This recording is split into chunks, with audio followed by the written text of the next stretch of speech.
commemorative lecture series organized by the Research and Postgraduate Department of English, St. Aloysius College, Thrissur, Kerala, in collaboration with the IQAC. So this lecture series is organized in fond remembrance of our beloved teachers, Dr. Dhanya Menon, Reverend Father Anthony Kutikat CMI, and Professor Paul Davis. This platform had been providing very serious discussions for the scholars to make their presentations on their research work and to generate our very productive deliberations on those discussions. And it continues to do so. So I take this opportunity to welcome everyone, those who have gathered here for this particular session of our Chrysalis. I take this opportunity to welcome our backbone of our research center, Dr. Betsy Paul C., coordinator of our research activities, and all other teachers, research scholars, and everyone who have gathered here to make this discussion beautiful on this virtual platform. The title of today's discussion is Perspectives and Paradigms in Shakespearean Adaptations, the Bardness and Beyond. The presentation will be done by Dr. Karthika SB, Assistant Professor, Department of English, Fatima Mada National College, Kollam.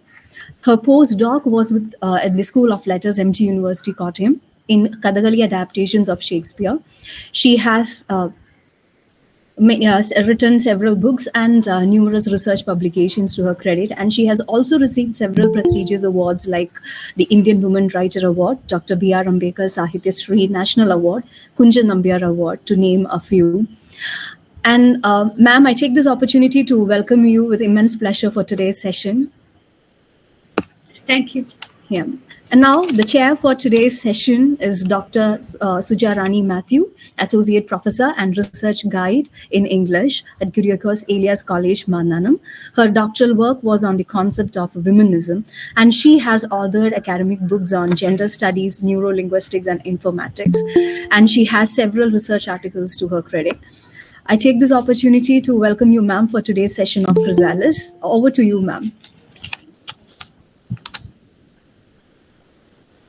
Ma'am. Thank you for the generous introduction, Meera. Yes, we'll begin today's session, the 7th lecture of Chrysalis 3rd season.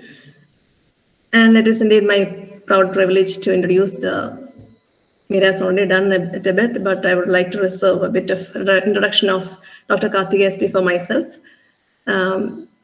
Yes, as you already know, her topic is Perspectives and Paradigms in Shakespearean Adaptations, the Bardness and Beyond. Shakespeare is Karthika's all-time favorite topic. Her doctoral thesis had been on this Shakespeare adaptations, and she's also taken for her postdoctoral, as the theme of her postdoctoral work, Kathakali adaptations of Shakespeare from Mahatma Gandhi University. And in fact, her works have figured in the syllabuses of School of Letters, Mahatma Gandhi University, as well as Chinmaya Vidyapith. And it is indeed a matter of pride to me to introduce Karthika, who is an assistant professor of Fatima Mada National College, which figures in among the first 100 colleges in the NAIR ranking also. And let's all, I know you'll all be eagerly waiting for the talk by Karthika. So over to you, Karthika. Okay, ma'am. Thank you. 1 second, ma'am.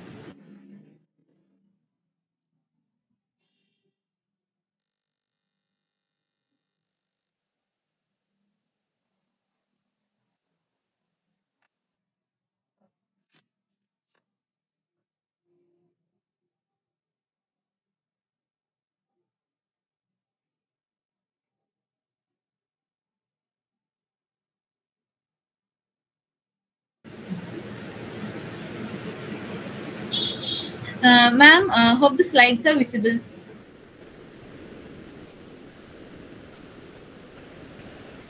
Yes, they are, but they are in the editing. Yeah, now it's okay. Okay. Good evening, one and all. And thank you in advance for the prestigious St. Aloysius College, and in particular, dearest Betsy ma'am, for inviting me over to this session that deals with adaptation studies and has its principal focus on one of the greatest playwrights who has spread the face of this planet through his words. Adding more joy to this session is the fact that my academic godmother, Dr. Sujarani Matthew, being here as the moderator, and she has always been and is leading light in my academic pursuits. Yeah, really, Karthika. Okay. So to begin with,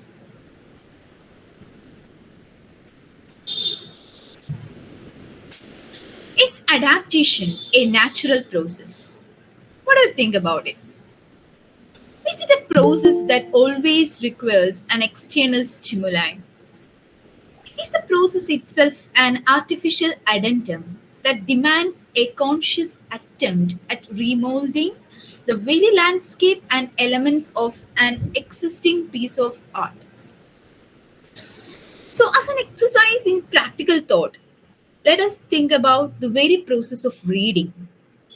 It's my opinion that adaptation itself is a way of reading the text.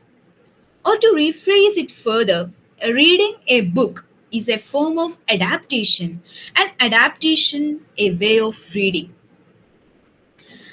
Any reader of a piece of fiction or even non-fiction tries to adapt the text to his or her premises to comprehend the text. Without this process of synthesis that extends beyond the fabrics of time and space, and the act of passive or active reading becomes an impossibility. Everything, including the reader's mindscape, his mood, and even the voice of the train in which the reader would be traveling, would reveal the text in a different hue altogether. In short, the text itself becomes adapted to the reader and manifests in a different dimension. This is one of the principal tenets of reader response criticism. Thus, reading is a form of adaptation. Then, how is adaptation a form of reading? Every adaptation occurs at a beautiful junction of time and creative otherworldness. And hope you all remember the scene from Harry Potter and the Goblet of Fire. Hope it is visible. Is it? Yes, it is. Yeah. But you are not visible. Actually, I have some network issue. It's okay. Okay, then that's okay. Okay. The slide is visible. Okay. Yeah, sure. So, this scene portrays the dwelling sequence of Voldemort and Harry. So, at this point of connection, the souls of his dead parents, teachers, and even his godfather appear. This conjuring that Harry experiences is what is experienced in an adaptation. So, from a different time space, the adapter looks at the soul of the work that was revealed to the writer. This takes us back to the first question: is adaptation natural? The answer is very simple.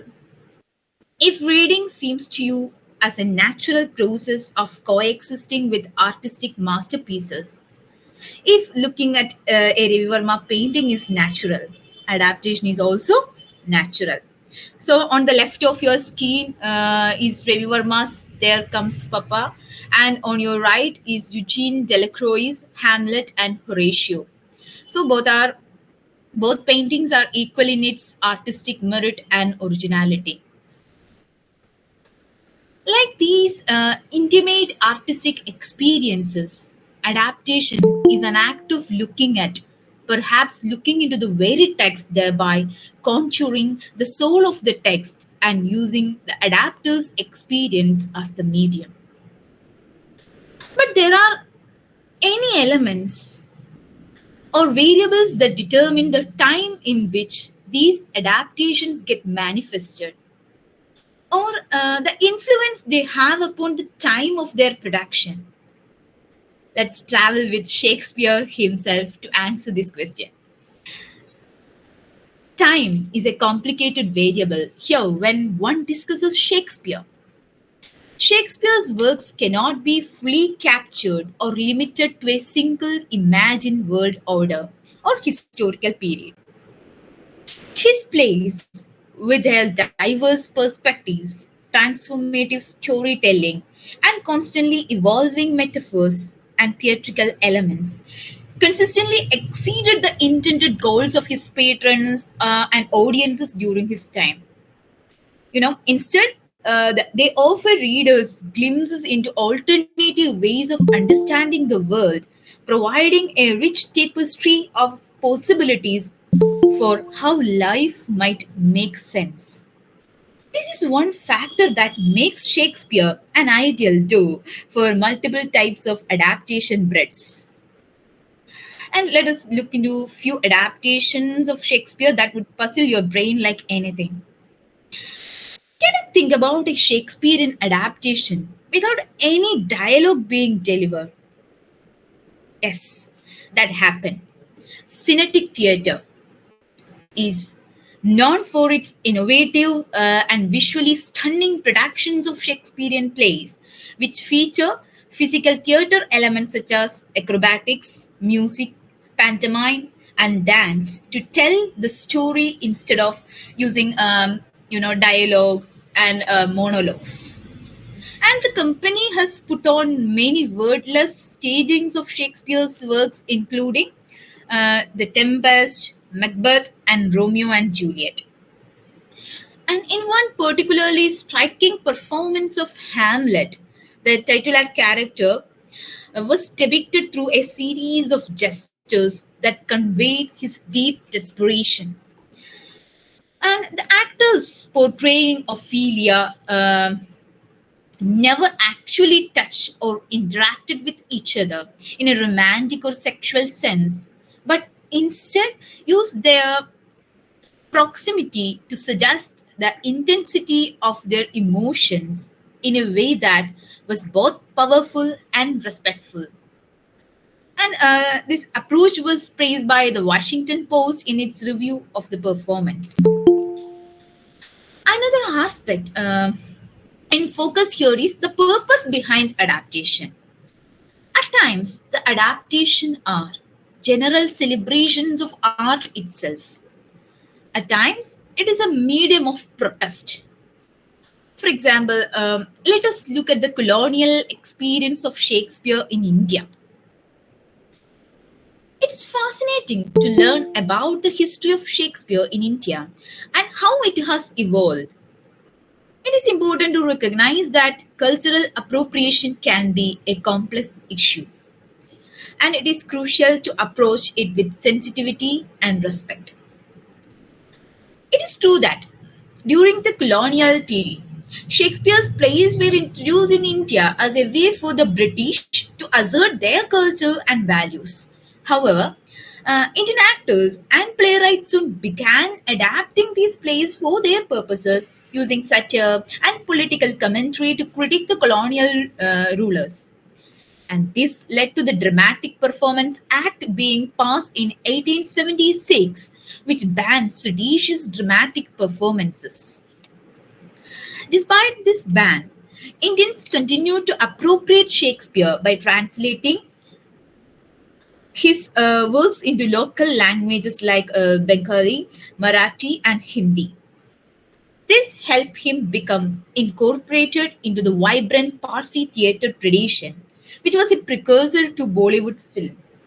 So, Shakespeare also technically fathered Bollywood.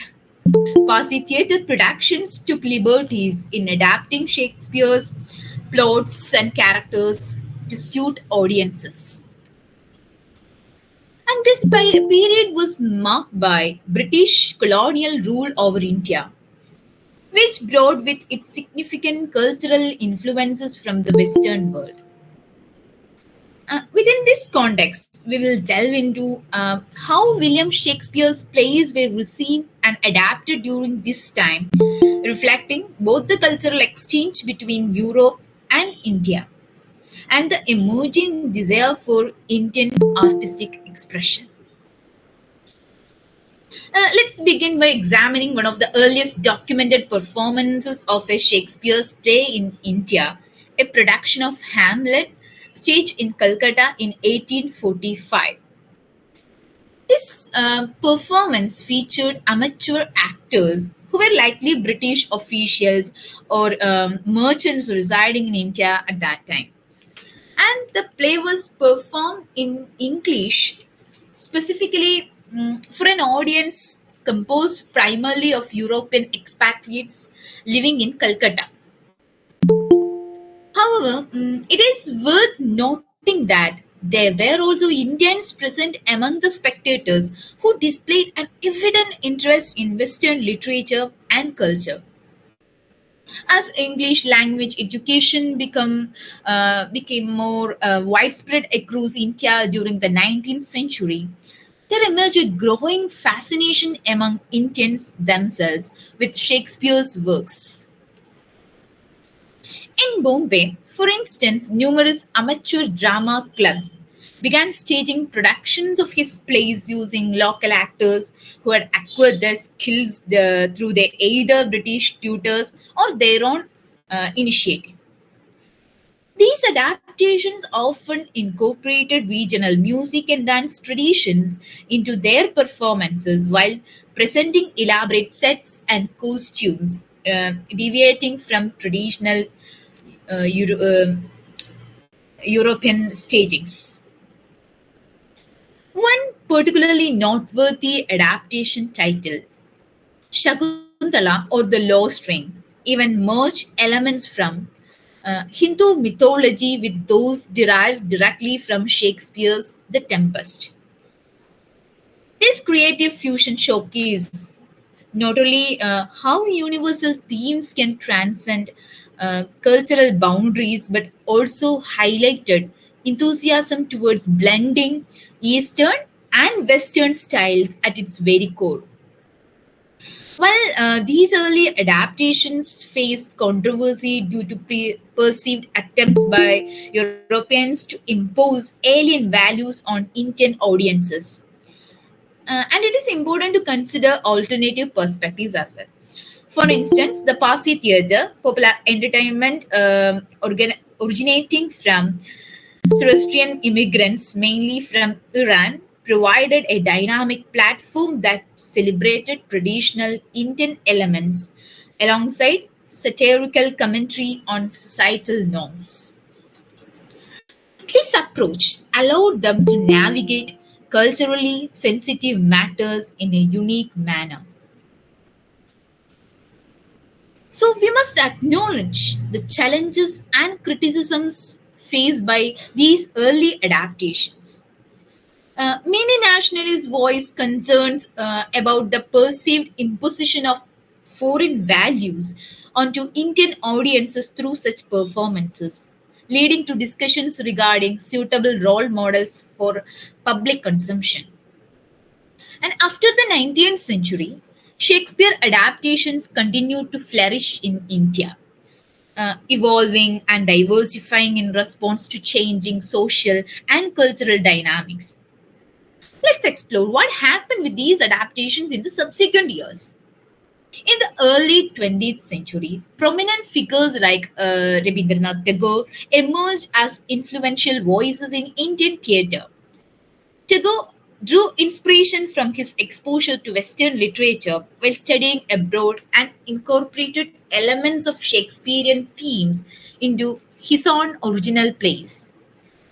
His works blended Indian traditions with modern ideas, creating a unique style that resonated strongly with Indian audiences.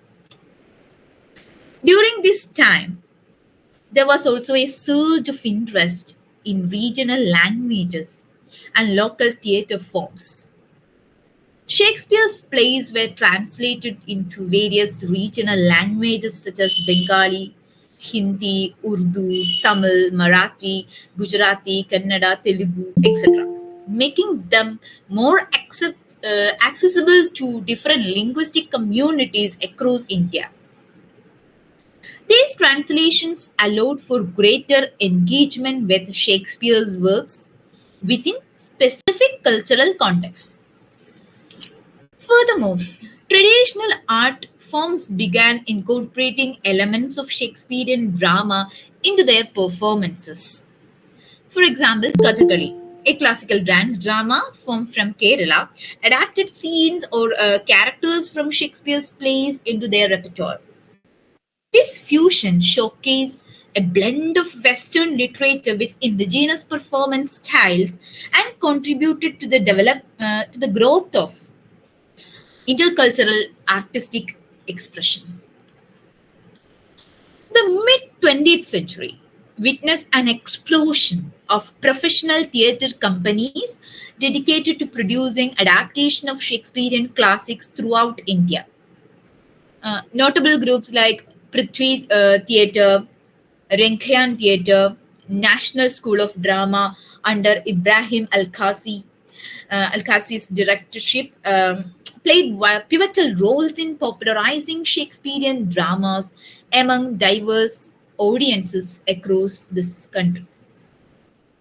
Beyond stage productions alone, the film industry too embrace Shakespearean influences. Notable examples include Kishore Sahu's Hamlet adaptation titled Hakikat, Vishal Bharadwaj's critically acclaimed Shakespearean trilogy Makbul, Omkara, Haider. These films reimagine Shakespeare's story in contemporary Indian settings while staying true to the essence of his themes. The 1970s in India marked a pivotal era of change. The nation was grappling with post colonial challenges, witnessing social upheavals, and experiencing the blossoming of a vibrant cultural scene. And it was against this backdrop that Shakespearean adaptations found new life in India. As the country sought to redefine its identity, artists and directors turned to Shakespeare, finding resonance in the timeless themes embedded in his plays. The first wave of Shakespearean adaptations in India post 1970s was characterized by a desire to introduce Shakespeare to diverse audiences. Notable productions during that period, such as K. Vishwanath's Othello, K. Balachandra's Ek Duje Ke Liye, played a crucial role in making Shakespeare's narratives accessible to the Indian masses. And directors faced the challenge of bridging the gap between Elizabethan English of Shakespeare and the linguistic diversity of India. Translating the linguistic complexity and poetic brilliance of Shakespeare into Indian languages was no small feat. Directors grapple with maintaining the integrity of the original text while ensuring that the language resonated with audiences across regions. The adaptations become a delicate balance between preserving the essence of Shakespearean language and making it relatable to a diverse and multilingual audience.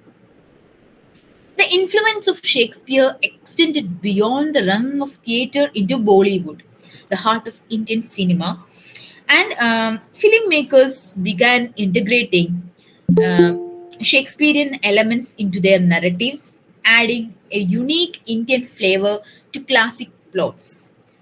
Bollywood adaptations like Makbul, Haider showcase the versatility of Shakespearean themes in context of contemporary Indian storytelling, reaching a wider audience and contributing to the mainstream cultural dialogue. India's linguistic diversity is a defining characteristic, and Shakespeare's plays were not confined to Hindi or English alone. They found expression in various regional languages, each adapting, bringing forth unique cultural nuances. Whether it was Girish Karnad's Kannada adaptation of King Lear or Jayaraj's Malayalam version of Othello, that is Kaliyatam, these regional adaptations enrich the tapestry of Shakespearean interpretations in India. In the present day, Indian theatre has witnessed a resurgence of interest in Shakespeare.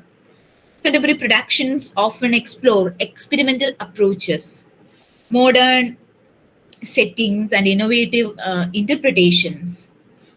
Directors draw inspiration from current socio-political issues, infusing a new relevance into timeless narratives. This dynamic interaction between tradition and modernity breathes fresh life into Shakespearean works on the Indian stage. The collaborative spirit extends globally, with Indian and international artists coming together to create unique interpretations of Shakespearean classics. These cross cultural collaborations not only contribute to the diversity of perspectives but also showcase the universality of Shakespeare's themes. The fusion of different artistic sensibilities results in adaptations that resonate with audiences worldwide. How Indian audiences perceive and embrace Shakespearean adaptations is a crucial aspect of this cultural exploration. The evolving reception of Shakespeare in the Indian cultural context reflects a deepening appreciation for the universality of human experiences depicted in Shakespearean works. These adaptations have not only entertained but also saved as a gateway for many to dwell into the world of classical literature. Looking ahead, the future of Shakespearean adaptations in India appears promising. Sorry. So, the continued interplay of tradition and innovation, coupled with advancements in technology, open up new possibilities for interpreting Shakespeare in diverse and exciting ways. Virtual reality, new media, and evolving theatrical forms are likely to contribute to the ever expanding landscape of Shakespearean adaptations. Several films have adapted Shakespearean plays in unique ways. For instance, Forbidden Planet is a science fiction film that is based loosely on the play The Tempest. It changes the setting to a far off planet and adapts the characters in a sci-fi form, like the robot Robbie as the spirit Ariel. And another unique adaptation is Scotland PA, which is a dark comedy that transplants the plot of Macbeth to a fast food restaurant in 1975 Pennsylvania. And the next one is Baz Luhrmann's Romeo plus Juliet sets the story in a modern day California with the rival families portrayed as mafia gangs. Some adaptations incorporate aspects of other types of plays and films. For example, Akira Kurosawa's Throne of Blood blends kabuki theater elements with the plot of Macbeth, while In the Flesh is an adult film adaptation of Macbeth. Rosencrantz and Guildenstern Are Dead relates the story from the perspective of two minor characters from Hamlet and features postmodern elements. Shakespeare has also been adapted in a range of international productions. There have been Indian, Japanese, Russian, or other adaptations that incorporate the cultural elements of those countries while adapting Shakespeare's stories. Akira Kurosawa's Ran sets King Lear in feudal Japan, for example.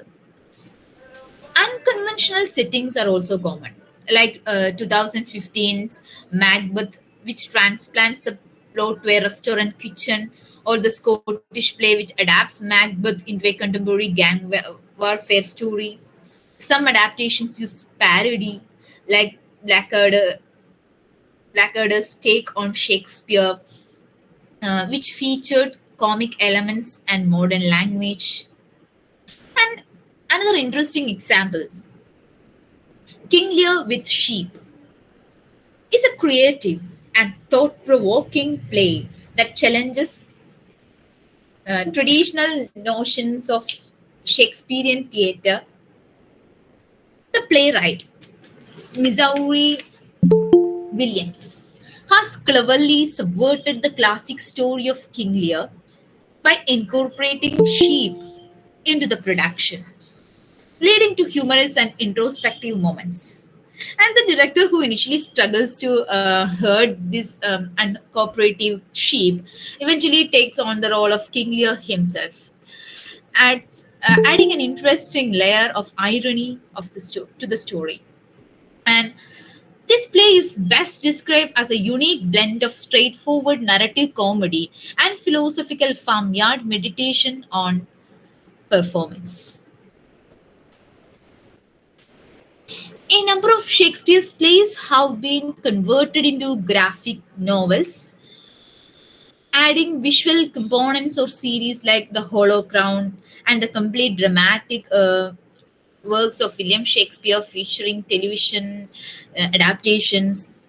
Actually, Hollow Crown is a British TV series that adapted Shakespeare's history plays.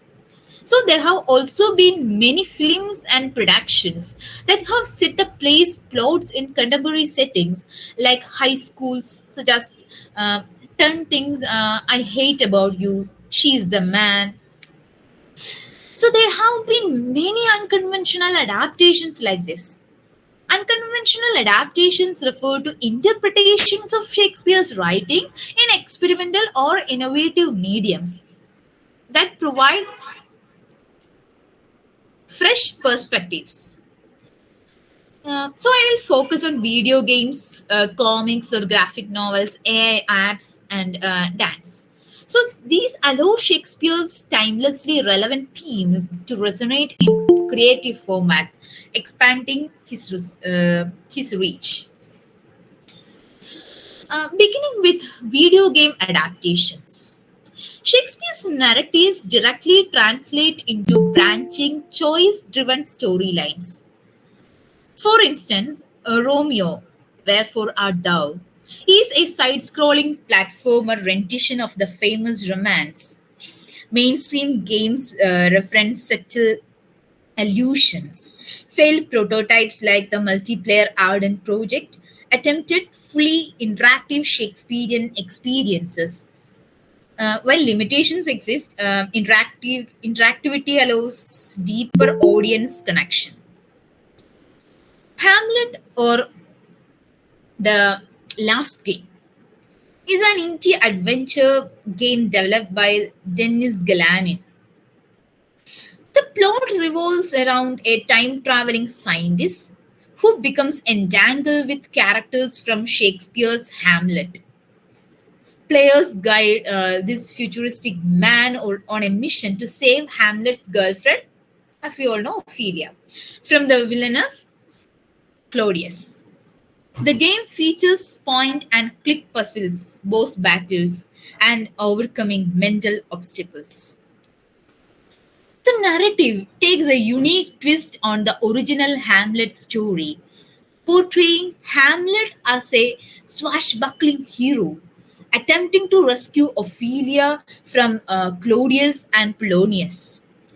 The time traveler disrupts this scenario, facing challenges such as defeating a shriveled alien like Polonius, obsessed with chemistry, navigating a giant fish stomach, and thwarting Claudius, portrayed as a wannabe rock god.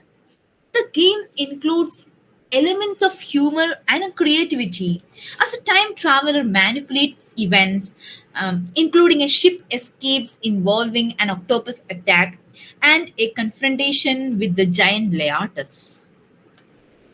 Ultimately, the time traveler reaches Claudia's sacred lair, faces booby traps, dies, but resurrects to turn Claudia's death machine against him.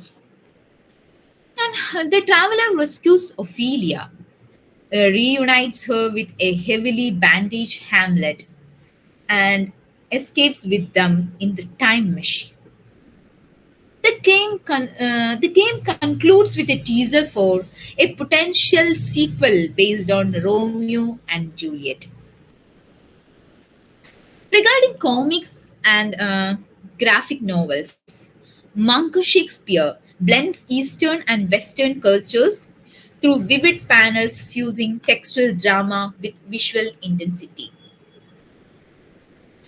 Elsewhere, stories like Kill Shakespeare construct an alternate realm inhabited by Shakespeare's most iconic characters. Graphic adaptations increase accessibility, especially for younger readers. And Shakespeare's works have provided fodder for pioneering AI analysis focused on predictive interactions and emotional inferences. Apps delivering annotated text, definitions, and multimedia elements promote comprehension and engagement. Interactive digital experiences have enabled Shakespeare to remain relevant. For example, you can go to this site called AI Shakespeare, which can generate a Shakespearean play according to the prompts that you give. AI Shakespeare.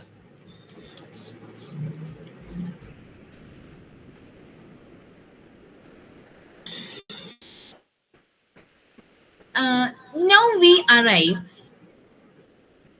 at dance and ballet adaptations which translate scenes into stirring physical expressions. Complex relationships manifest through poignant choreography and staging. Productions fuse contemporary genres as seen in Shakespeare inspired musicals. Intense emotions shape fluid movements. Local reinterpretations incorporate indigenous dance forms, extending intercultural connections. It is at this point that I would like to introduce you my postdoctoral thesis, that of Shakespearean adaptations in Kathakali. Versatility of Kathakali goes beyond its traditional boundaries, as evidenced by its unique adaptations of works from the Western literary canon, notably the timeless plays of William Shakespeare. And so it delves into the enthralling world of Kathakali adaptations of Shakespearean masterpieces, and it explores how these performances seamlessly blend the richness of Western dramatic narratives with the stylized movements and expressions inherent in Kathakali. One of the most striking adaptations of within the Kathakali, Shakespeare's synthesis is the transformation of Othello. The tragic tale of jealousy and betrayal finds expression through Kathakali's elaborate makeup, vibrant costumes, nuances, gestures, and percussions. In a historically accurate performance, Kathakali artists have masterfully portrayed the inner turmoil of Othello through the traditional facial expressions and hand gestures known as mudras. The visual spectacle combined with the emotional intensity creates a powerful rendition that resonates with the essence of Shakespeare's original work.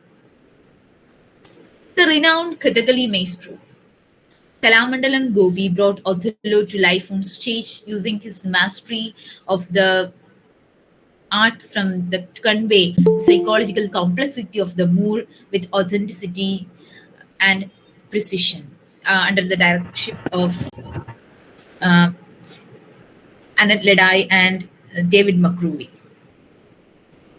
The adaptation of Macbeth into Kathakali provides another captivating example of the dance drama's ability to traverse cultural boundaries.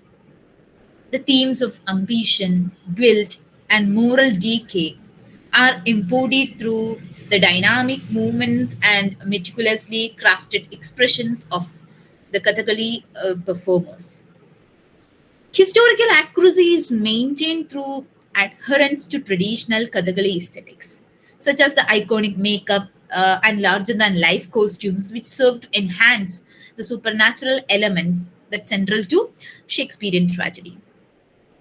And the performance by the Margi Theatre Group, led by Margi Madhu, stands as a testament to the successful fusion of Shakespeare drama and Kudiyatam aesthetics in their adaptation of Macbeth. The tragic love story of Romeo and Juliet find resonance on the Kathakali stage, where the emotive power of the dance drama form enhances the portrayal of passion, conflict, and destiny. Kathakali's distinctive hand gestures and facial expressions are utilized to convey the intense emotions of the star-crossed lovers. The historical accuracy of such adaptations lies in the meticulous attention to the traditional Kathakali repertoire, while embracing the narrative nuances of Shakespeare's romantic tragedy. The performance by Sathanam Krishnankuti and his troupe exemplifies the seamless integration of Kathakali's expressive elements with the poignant tale of Romeo and Juliet, captivating audiences with its emotional depth. While Shakespeare's original works are cemented in literary canons, these experimental adaptations showcase his flexibility across artistic dimensions, thereby sustaining his legacy over centuries. Unconventional medium expands the literary giant's scope. To conclude, the corpus of Shakespearean adaptation itself is one of adaptation when he adapted his peers and predecessors. They inspired the master writer in him, whereas he inspires those who follows. In fact, history of literature itself is a history of adaptations. It is this premise that demands contemplation over the very nature of originality of creative products. Creativity is a fundamentally transformative process that redraws the contours of the existing work, thereby essentially expanding the archetypal patterns. Therefore, rereading Shakespeare and creative production that follows is essentially an original one and never secondary to the original Shakespeare. Every adaptation is thus an original work, and every original work an adaptation. That is a debate for another day. Thank you and have a nice day. Thank you, Karthika. That was a really illuminating and extremely informative session. We are really blessed to have had listened to such a detailed session on Shakespeare, how he's been depicted in the most recent different genres. In fact, you've shown how from the earlier adaptations, as in the other plays or films, books, and all that, how we have come even after 400 years since his demise, how he is still a true universal author, and why he is still such a favorite among all. And indeed, this talk, as Karthika has right now from the beginning, she was speaking about how, as a text is or an adaptation is a response of the reader, how it can be translated into different forms, be it different genres, be it different cultures. How Shakespeare as finds new forms through different ages. We also saw Karthika has been detailing about how in different languages in India itself, in the north as well as in the south, how he has taken different hues. And then she's also detailed on the different genres, the modern ones, such as graphic novels, and even the play with the difference, that King Lear with sheep, that was so striking. And also those TV series, the video games, of course, that's something that is interesting to all right now. So it was quite a very, very illuminating lecture. And I'm sure the audience was waiting to ask certain questions to our resource person of the day. This session is open for discussion. Yes, thank you, ma'am. The session is open for discussion, and we have a respondent for today's session. Now, I invite Ms. Sandeep TG, Assistant Professor, Sri Kerala College, Thrissur, for his remarks and questions on today's session. Over to you, sir.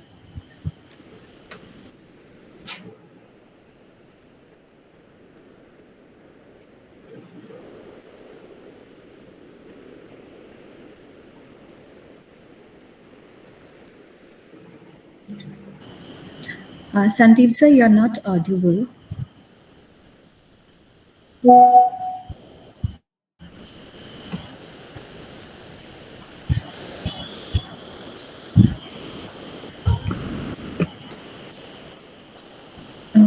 We can't hear you, Sandeep. Can you just unmute and mute and unmute once more?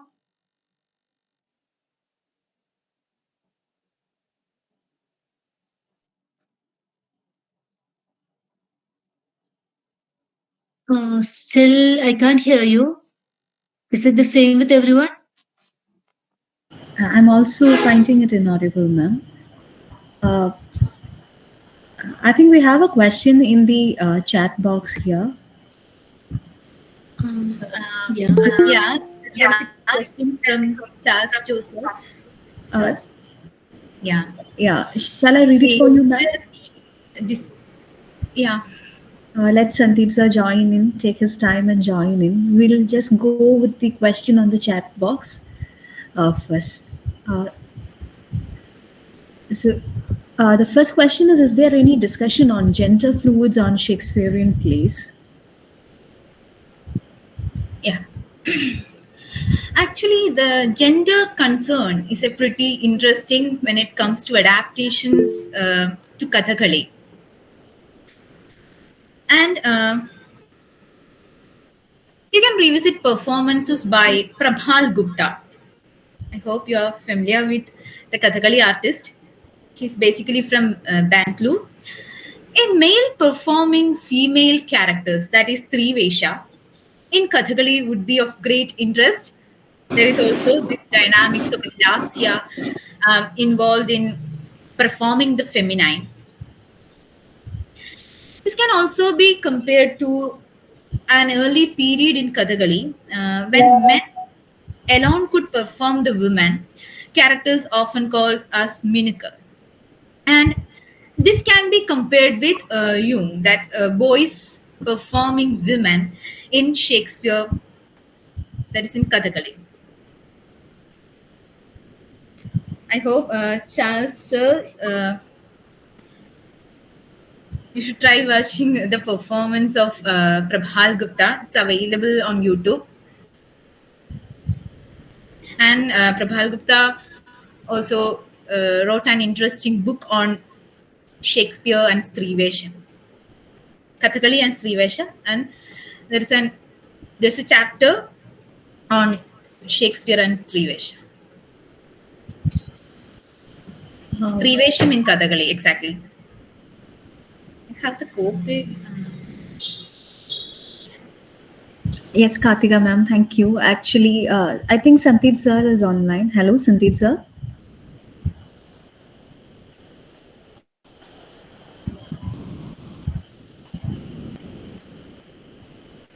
Hello. Sir, am I audible for you?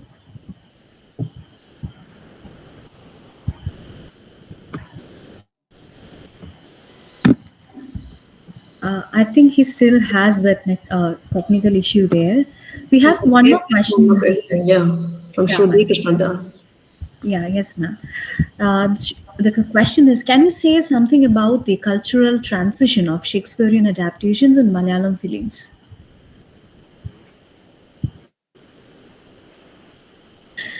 Yeah. So we are familiar with the Shakespearean adaptations to Malayalam films. Jayaraj's trilogy,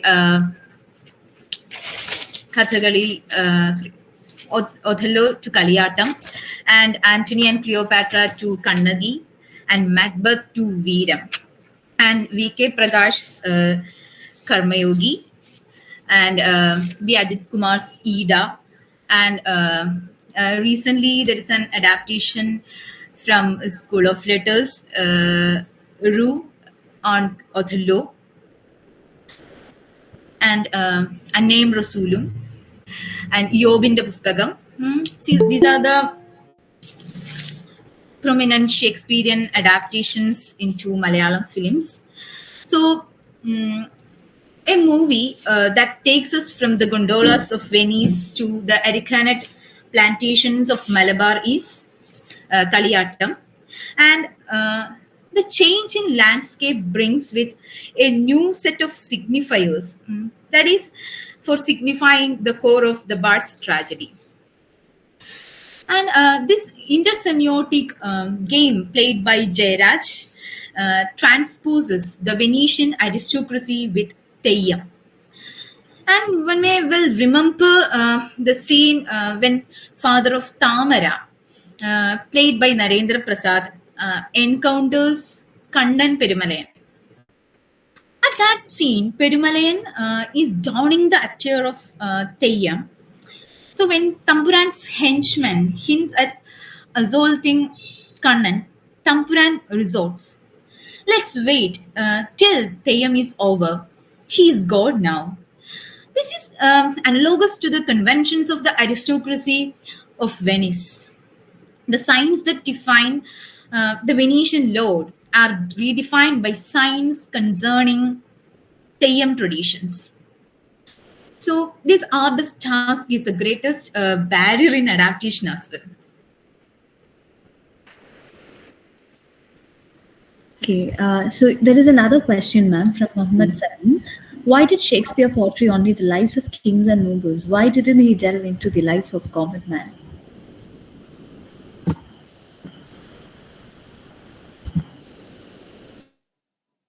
Actually, those tragedies were the basic feature of a tragedy is itself is about the concept of the Shakespearean hero who should be a king or at least a general of some high position, isn't it? Yeah. So that is generally why Yes, tragedy, exactly. Shakespearean tragedy is based, which definitely be on a great person. So one word answer is patronage. I think it is. Yes, and also, and from the previous question about Malayalam films, you're speaking about Jayaraj and the trilogy. And there's also the North Indian Vishal Bharadwaj trilogy on these three tragedies of Shakespeare. So, how would you say Hello, this? ma'am. I have a doubt. Yeah, I think, can I ask one question? Yeah, sure. Yeah, I was asking whether there's any actual difference between these North Indian adaptations and these South Indian, any cultural difference as such? Or would you say that Western adaptations are strikingly different from Eastern? Which would you say? North Indian versus South Indian, or which would be more striking? Or the Western and Eastern adaptations?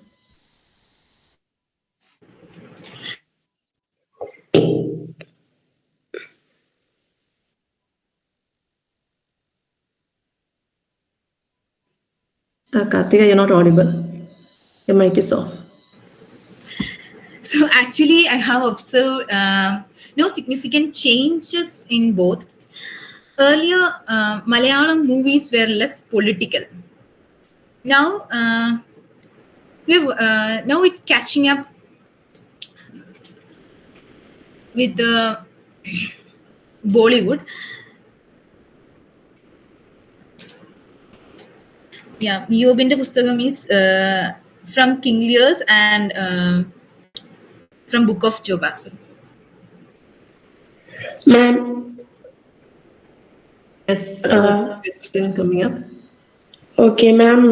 My topic is drama. I'm a research scholar, and the theory I'm taking is spatiality. So, ma'am, when you consider the Indian context and the Western context, what are the major differences in with response to performance?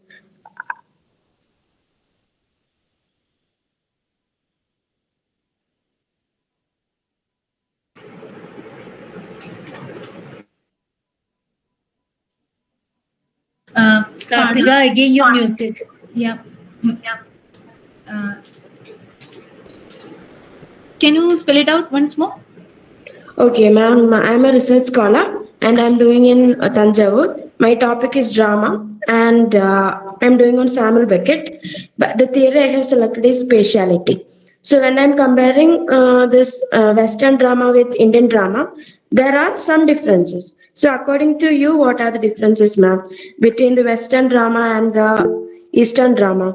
Do you believe both have an origin with relationship to religion, the aspect of religion?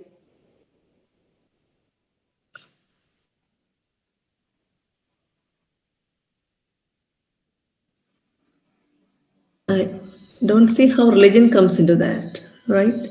Yeah. Just in adaptations, it depends on how you wish to create or translate this particular original text into which kind of, like, as in Theyyam, like the Theyyam that was taken up in Kaliyatam. Yeah, there, yes, religion does come in. But Okay. I don't know in the other works, is there any other adaptation, Western or anything, in which religion has come up? I doubt it. No, ma'am, my area is Beckett. Oh, you're asking about. Okay, ma'am, thank you, thank you. Okay. Actually, Indian context is very better than better in comparison. In fact, my PhD was on the same topic. So the integration of emotions is more possible with Indian science, for that matter.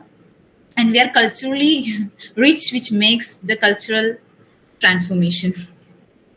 I believe.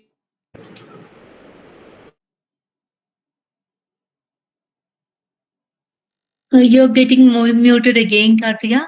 Did you say something more? No, ma'am, no. Okay, okay. Ma'am, am I audible now? Yes, sir, you are audible. Yeah. Thank you, ma'am. In fact, I was waiting with the question to be or not to be, whether I should intervene or not. So thank you, Dr. Karthika, for that wonderful and comprehensive presentation on the adaptations on Shakespeare.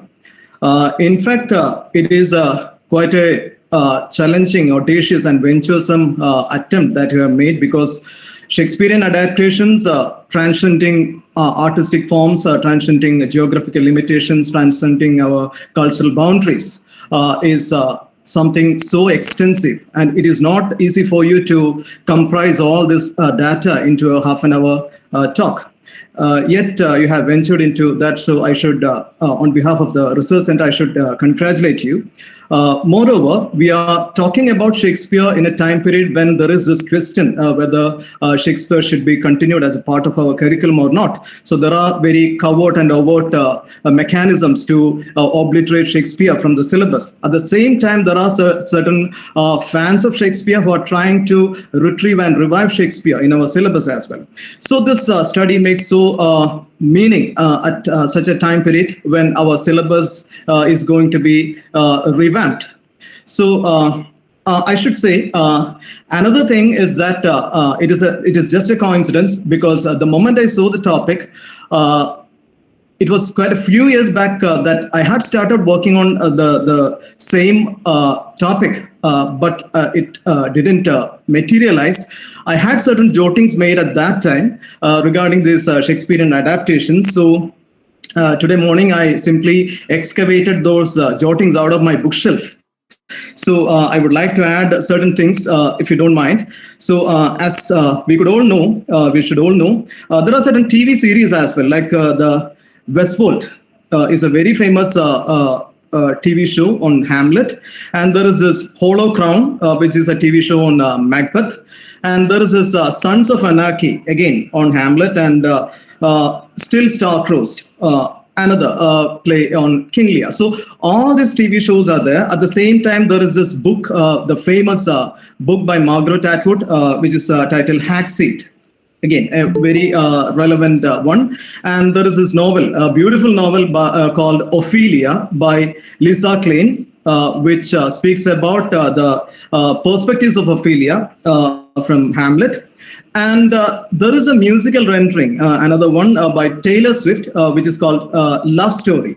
It's a very beautiful musical rendering. At the same time, there is another work called Something Rotten. It is a comic musical rendering on the Hamlet as well. So these are some of the adaptations. These are my previous jottings on Shakespeare. Now, as you said, all these adaptations are so meaningful, and it provides alternatives and brings contemporaneity to all these Shakespearean plays. Shakespeare still remains so relevant because of the enduring themes that he had. That is why even in 2023, after 407 years of his death, we are still discussing about Shakespeare. He is so universal. He is so relevant even today. That is why even after the advancement of ChatGPT and AI, we are still thinking Shakespeare in terms of artificial intelligence. And when since you have discussed about Bollywood and other movies in India after the colonial period, there is a beautiful Bengali movie, Bhranti Bilas, which was released in the year 1963. It is an adaptation of the Comedy of Errors by Shakespeare. And there are two beautiful Tamil movies. One is Aruvali and Pattikada Pattamana. Aruvali was released in the year 1963, and Pattikada Pattamana in 72. Beautiful Tamil movies. And there is a beautiful Telugu movie as well on King Lear, that is Gunasundari Katha, which was released in the year 1949, immediately after our Indian independence. Then the famous MGR movie Marma Yogi, which was released in the year 1951, again on Macbeth. Okay, so these are some of the movies that were adaptations of Shakespeare. So, moreover, there are certain strange derivations of Shakespeare, like My Own Private Idaho, which is an adaptation of Henry IV and V, and The Forbidden Planet, which is on The Tempest, Deliver Us from Eva, that is on Taming of the Shrew, Men of Respect in 1990, which is of Macbeth. So there are innumerable number of adaptations on Shakespeare, and it is such a huge, vast universe from which it is not easy to pick one or the other star. So these are some of my random jottings, and thank you so much, Karthika, for bringing Shakespeare once again to our academic periphery and bringing in such wide insights into the adaptations of Shakespeare. So thank you once again for that comprehensive study. Thank you so much. Thank you, Sandeep sir.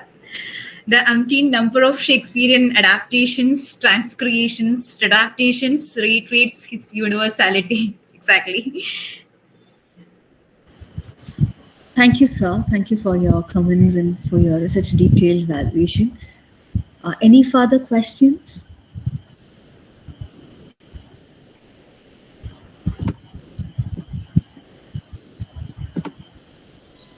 If you have any questions, you can raise it here.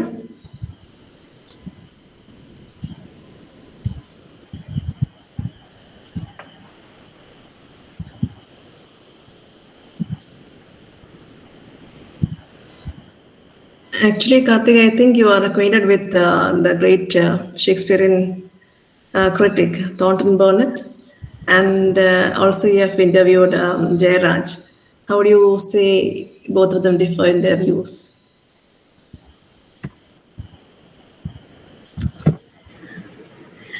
Actually, Professor Mark Thornton Burnett is a professor of adaptation studies in Queen's University, Belfast.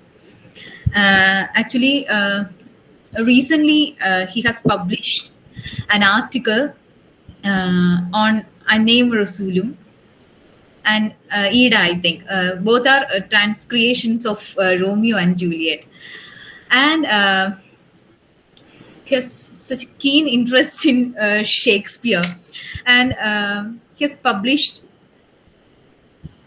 he's actually a stalwart in Shakespearean studies right now. And as far as Jairaj is concerned, Jairaj, he has he has digging over the Kathakali Katha Prasangam. And he has heard Katha Prasangam in the festivals, and he has taken interest in Katha Prasangam and taking interest from Katha Prasangam. And Jairaj actually derives his concerns regarding Shakespeare from his sisters delivering over the dramatic his puns, Shakespearean puns. And actually he has looking over the experience studies from Katha Prasangam. Okay. Did we miss out any question from this chat box?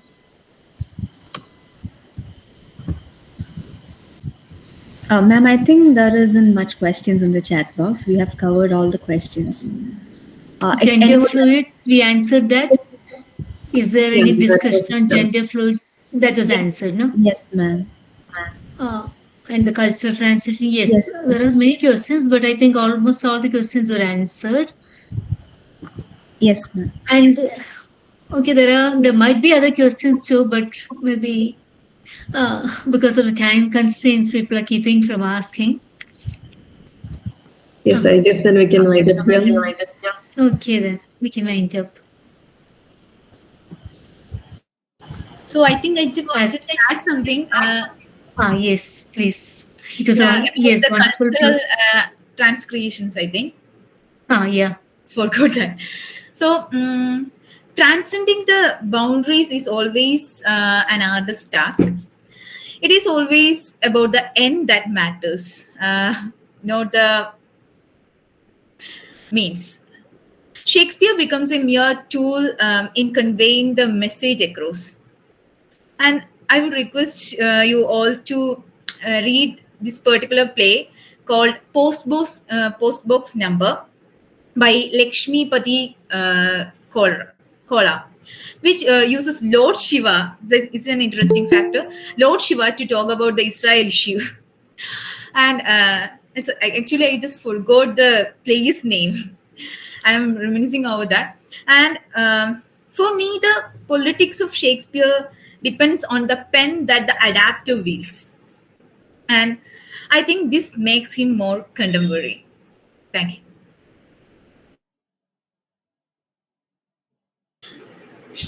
Okay, thank you, ma'am. Thus, we have come to the end of today's session, and it was a very wonderful presentation and really informative. Now, I call upon Dr. Betsy Paul C. to give the official vote of thanks for today's sessions. Over to you, ma'am. Okay, thank you, Meera. So, all good things have to come to an end, and maybe this is the end, or rather, a beginning for a new relationship and a continuation of our discussions on these topics. I hope these discussions will continue through our WhatsApp groups and in our next sessions too. Let me first put in a big word of appreciation to my good friend Karthika for all the efforts that she has put in for her research and into this presentation, and for your sweet friendship too, for your very readiness to come to this platform and share your research amidst your very tight schedule. Thank you. I do wish a great future for you ahead, and we will all be proud of all your achievements in the future.